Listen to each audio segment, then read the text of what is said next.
প্রিয় শিক্ষার্থী, আসসালামু আলাইকুম। আশা করি আল্লাহ সুবহানাহু ওয়া তাআলার অশেষ রহমতে আপনারা সবাই ভালো আছেন। আপনাদের আবার স্বাগত জানাচ্ছি অর্থায়নের সূচনার তৃতীয় লেকচারে। আমরা আমাদের দ্বিতীয় লেকচারে অর্থায়নের কার্যাবলী বা আর্থিক ব্যবস্থাপকের গুরুত্বপূর্ণ সিদ্ধান্ত নিয়ে আলোচনা করেছি। এখন আমরা অর্থায়নের বিভিন্ন নীতিসমূহ নিয়ে আলোচনা করব ইনশাআল্লাহ। অর্থায়নের প্রধান নীতি তিনটি। প্রথমত মুনাফা তারল্য নীতি, দ্বিতীয়ত ঝুঁকি ও মুনাফা নীতি, 3 নম্বর হচ্ছে পোর্টফোলিও বৈচিত্র্যায়নের নীতি। মুনাফা ও তারল্য নীতি। মুনাফা তারল্য নীতি আলোচনা করে আগে আমাদের তারল্য ও মুনাফা বলতে কি বোঝায় তা একটু আলোচনা করা দরকার। এখানে মুনাফা বলতে মুনাফা লভ্যতা বা লাভজনকতাকে নির্দেশ করা হয়েছে। তারল্য বলতে দ্রুত, সহজে এবং কোনো ক্ষতি ছাড়াই একটি কোম্পানির কোনো সম্পদকে নগদ টাকায় রূপান্তর করার ক্ষমতাকে বোঝায়। আবার স্বল্প মেয়াদীর দায় পরিশোধ করার ক্ষমতাকেও তারল্য বলে। লাভজনকতা বা মুনাফা লভ্যতা বলতে একটি কোম্পানির বিনিয়োগকৃত মূলধন থেকে সন্তোষজনক আয় অর্জন করার ক্ষমতাকে বোঝায়। মনে রাখা প্রয়োজন, এই তারল্য ও মুনাফা এর মধ্যে বিপরীতমুখী সম্পর্ক। আসুন আমরা বিষয়টি একটি উদাহরণের মাধ্যমে আলোচনা করি। আমরা আমাদের প্রথম লেকচারে ক্লাসিক ফ্যাশন লিমিটেড নিয়ে আলোচনা করেছিলাম।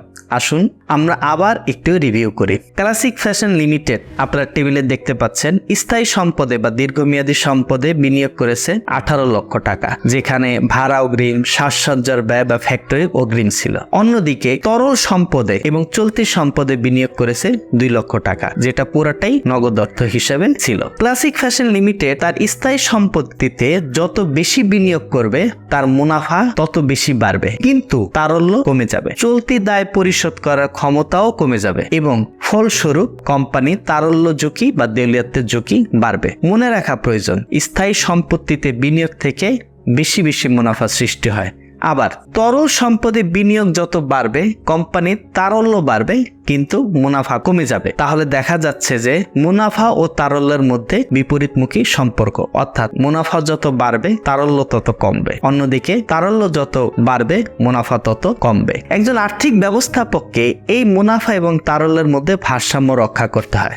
আসুন বিষয়টি একটি চিত্রের মাধ্যমে ব্যাখ্যা করি। আপনারা যে চিত্রটি দেখতে পাচ্ছেন সেখানে দেখতে পাচ্ছেন যে তারল্য যত কমছে মুনাফা তত বাড়ছে, অর্থাৎ তারল্য এবং মুনাফার মধ্যে একটি ধনাত্মক সম্পর্ক বিদ্যমান। এইখানে আমরা এই ফ্লো চার্টের মাধ্যমে দেখতে পাচ্ছি, যদি অধিক তারল্য থাকে তাহলে স্বাভাবিকভাবে কম বিনিয়োগ হবে এবং কম বিনিয়োগ হলে মুনাফাও কম হবে। আবার যদি কম তারল্য কোম্পানি বজায় রাখে তাহলে বেশি পরিমাণে বিনিয়োগ হবে, আর বেশি পরিমাণে বিনিয়োগ হলে মুনাফাও বেশি হবে। তাহলে মুনাফা ও তারল্য নীতি বলতে কি বোঝায়? মুনাফা ও তারল্য নীতি বলতে বোঝায় ব্যবসার প্রতিটি আর্থিক সিদ্ধান্ত এমন ভাবে গ্রহণ করা উচিত যাতে এই তারল্য এবং মুনাফা উভয়ের মধ্যে ভারসাম্য বজায় থাকে। এখন আমরা উদ্দীপক থেকে কিভাবে এই তারল্য মুনাফা নীতি চিনব? প্রথমত, যদি কোম্পানি ব্যবসা পরিচালনার জন্য কম পরিমাণ অর্থ সংরক্ষণ করে তাহলে সে তারল্য মুনাফা নীতি অনুসরণ করে নাই। যদি কোনো প্রকল্পে বা পণ্যে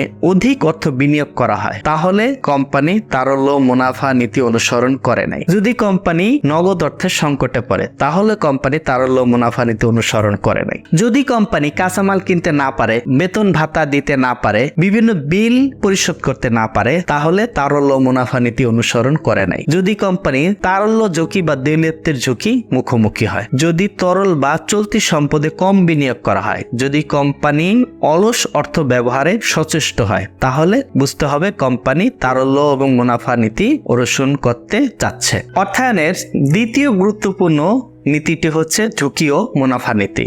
ঝুঁকি ও মুনাফা নীতি আলোচনা করার আগে আসুন আমরা দেখি ঝুঁকি ও মুনাফা বলতে কি বোঝায়। যদিও বিষয়টি ইনশাল্লাহ নবম অধ্যায়ে বিস্তারিত আলোচনা করা হবে। কোনো বিনিয়োগের প্রত্যাশিত আয় থেকে প্রকৃত আয় কম হওয়ার যে সম্ভাবনা তাকে ঝুঁকি বলে। অন্যদিকে মুনাফা বলতে একটি নির্দিষ্ট সময়ের মধ্যে একটি বিনিয়োগ থেকে সৃষ্ট আর্থিক লাভ বা ক্ষতিকে বোঝায়। সহজ কথায় একটি বিনিয়োগ থেকে যে ধনাত্মক আর্থিক প্রতিদান পাওয়া যায় তাই হচ্ছে মুনাফা। আমরা ঝুঁকি এবং মুনাফা নিয়ে নবম অধ্যায়ে ইনশাআল্লাহ বিস্তারিত আলোচনা করব। কোনো কোম্পানি যদি তার সংগৃহীত তহবিল ঝুঁকিমুক্ত প্রকল্পে বা কোনো সম্পদে যেমন ব্যাংকের স্থায়ী হিসাব, বন্ড, ডিবেঞ্চার ইত্যাদিতে বিনিয়োগ করে তাহলে আয়ের পরিমাণ কম হবে, কারণ এখানে ব্যাংকের স্থায়ী হিসাব, বন্ড এবং ডিবেঞ্চারে যে আয়টা পাওয়া যাবে সেটা সুনির্দিষ্ট এবং ঝুঁকি মুক্ত, তাই এটা এখানে আয়ের পরিমাণও তুলনামূলকভাবে কম। আবার কোনো কোম্পানি যদি তার মূলধন অধিক ঝুঁকিপূর্ণ প্রকল্পে বা সম্পদে বিনিয়োগ করে যেমন শেয়ার বাজারে, তবে মুনাফার পরিমাণ যেমন বেশি হবে সেখানে ঝুঁকির পরিমাণও বেশি হবে, কারণ শেয়ার বাজার একটি ঝুঁকিপূর্ণ খাত। আমরা এখানে ঝুঁকি এবং আয়ের মধ্যে যে সম্পর্ক তা একটি চিত্রের মাধ্যমে ব্যাখ্যা করার চেষ্টা করব। আপনারা চিত্রটি দেখতে পাচ্ছেন, আমরা এখানে আনুভূমিক অক্ষে ঝুঁকি এবং লম্ব অক্ষে প্রত্যাশিত আয় দেখিয়েছি। অর্থাৎ আনুভূমিক অক্ষে আপনারা খেয়াল করুন, ঝুঁকি যত বাড়তেছে লম্ব অক্ষের দিকে আয় তত বাড়তেছে, তাহলে ঝুঁকি এবং আয়ের মধ্যে সম্পর্কটা হচ্ছে ধনাত্মক। অর্থাৎ ঝুঁকি যত বাড়বে আয়ও কি তত বাড়বে। বিপরীত দিকে আপনি যত বেশি আয় প্রত্যাশা করবেন আপনাকে তত বেশি পরিমাণে ঝুঁকি নিতে হবে। এবার আমরা একটি উদাহরণ দেখি। আপনাদের ক্লাসিক ফ্যাশন লিমিটেডের কথা মনে আছে? ক্লাসিক ফ্যাশন লিমিটেডের শেয়ার হোল্ডাররা যদি তাদের সংগৃহীত 20 লক্ষ টাকা মূলধন দিয়ে কোনো কোম্পানির বন্ড ক্রয় করত, তাহলে ঝুঁকি অনেক কম হতো এবং আয়ও অনেক বেশি হতো, কারণ বন্ডের সুদের হার নির্দিষ্ট। আমি বছর শেষে বা নির্দিষ্ট সময় শেষে যে আয় প্রত্যাশা করি সেই আয়টি পাবো। আবার তারা যে পোশাকের শোরুম দিয়েছে, এতে বন্ড থেকে বেশি আয় হওয়ার সম্ভাবনা যেমন আছে, তেমনি মূলধন হারানোর সম্ভাবনা বা ঝুঁকিও আছে। তাহলে দেখা যাচ্ছে যে আয় যত বেশি ঝুঁকিও তত বেশি, অর্থাৎ প্রত্যাশিত আয় এবং ঝুঁকির মধ্যে ধনাত্মক সম্পর্ক বিদ্যমান। এখন উদ্দীপক থেকে আমরা কিভাবে ঝুঁকি ও মুনাফা নীতি চিহ্নিত করব? যদি অধিক লাভের বা মুনাফার আশায় অধিক ঝুঁকিপূর্ণ সম্পদে বা সেক্টরে বা পণ্যে বিনিয়োগ করা হয়, তাহলে বুঝতে হবে ঝুঁকি ও মুনাফা নীতি অনুসরণ করা হচ্ছে। দ্বিতীয়ত, যদি কম মুনাফার জন্য কম ঝুঁকিপূর্ণ সেক্টরে বা পণ্যে বিনিয়োগ করা হয়, তাহলে বুঝতে হবে ঝুঁকি এবং মুনাফা নীতি অনুসরণ করা হচ্ছে। এবার আমরা অর্থায়নে 3 নম্বর এবং শেষ গুরুত্বপূর্ণ নীতি নিয়ে আলোচনা করব, সেটা হচ্ছে যে পোর্টফোলিও বৈচিত্র্যায়নের নীতি। পোর্টফোলিও বৈচিত্র্যায়ন নীতিটি একটি প্রবাদ বাক্যের মাধ্যমে আমরা ব্যাখ্যা করতে পারি, সেটা হচ্ছে যে don't put your all eggs in a single basket. অর্থাৎ তোমার সমস্ত বিনিয়োগ একটি সেক্টরে করো না, কারণ ওই সেক্টর থেকে ক্ষতিগ্রস্ত হলে তুমি তোমার সমস্ত বিনিয়োগ হারাবে। তাহলে পোর্টফোলিও কি? পোর্টফোলিও হচ্ছে যে একের অধিক ঝুঁকিপূর্ণ সম্পদে বা সেক্টরে বিনিয়োগ করা।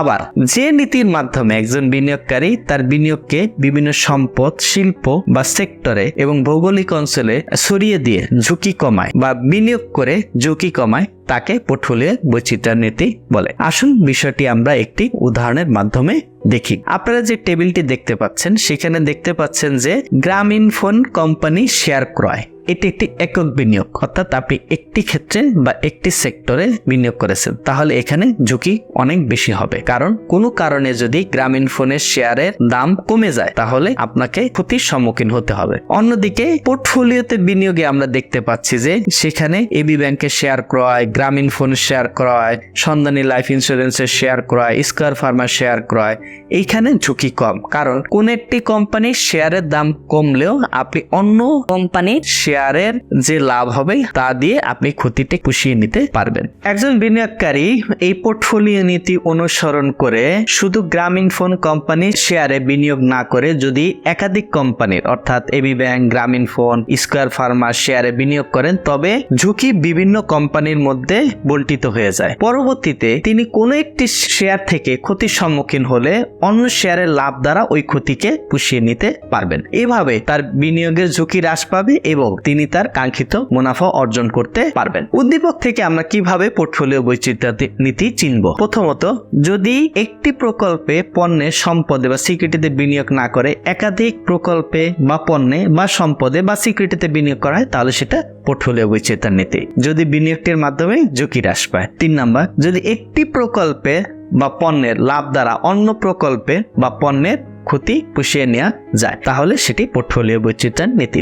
এখন আমরা কিছু বোর্ড প্রশ্নের অংশ বিশেষ নিয়ে আলোচনা করব, সেখানে আমরা চিহ্নিত করার চেষ্টা করব কোনটি কোন নীতি। এখানে প্রথম যে টেস্ট আমরা দেখতে পাচ্ছি সেটা হচ্ছে জনাব নবীন এবং জনাব ফরিদ দুইজনই পাইকারি ব্যবসা করেন। জনাব নবীন কাপড়ের ব্যবসা করেন, অন্যদিকে জনাব ফরিদ একই সাথে কাপড় এবং জুতার ব্যবসা করেন। জনাব ফরিদ মনে করেন একটি ব্যবসার ক্ষতি হলে অন্য ব্যবসা দিয়ে যেন তা পুষিয়ে নেওয়া যায়, তাহলে জনাব ফরিদ অর্থায়নের কোন নীতি অনুসরণ করছেন? এখানে জনাব ফরিদ যেহেতু কাপড় এবং জুতার ব্যবসা করছেন, অর্থাৎ একের অধিক ব্যবসা করছেন, তাহলে তিনি পোর্টফোলিও বৈচিত্র্যের নীতি অনুসরণ করছেন। 2 নম্বর উদাহরণ, মিস্টার রাকিব একজন সফল ব্যবসায়ী। তিনি বিভিন্ন খাতে যেমন টেক্সটাইল, ভোগ্যপণ্য, ফার্মাসিউটিক্যালস, স্টিল ইত্যাদিতে বিনিয়োগ করেন। কোন নীতি অনুযায়ী মিস্টার রাকিব নতুন ব্যবসা শুরু করতে চেয়েছিলেন? এখানে মিস্টার রাকিব যেহেতু একের অধিক সেক্টরে বিনিয়োগ করেন, তাহলে তিনি পোর্টফোলিও বৈচিত্র্যের নীতি অনুযায়ী ব্যবসা শুরু করতে চেয়েছিলেন। 3 নম্বর উদাহরণ, নোরা লিমিটেড 2020 সালে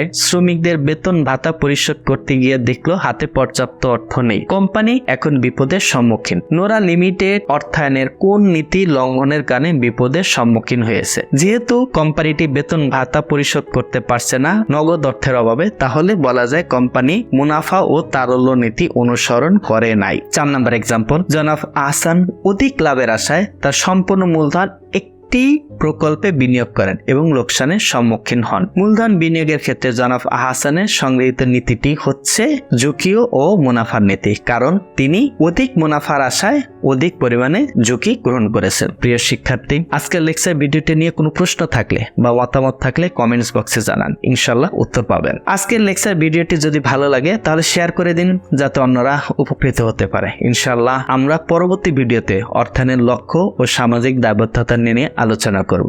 সেই পর্যন্ত ভালো থাকুন। আসসালামু আলাইকুম।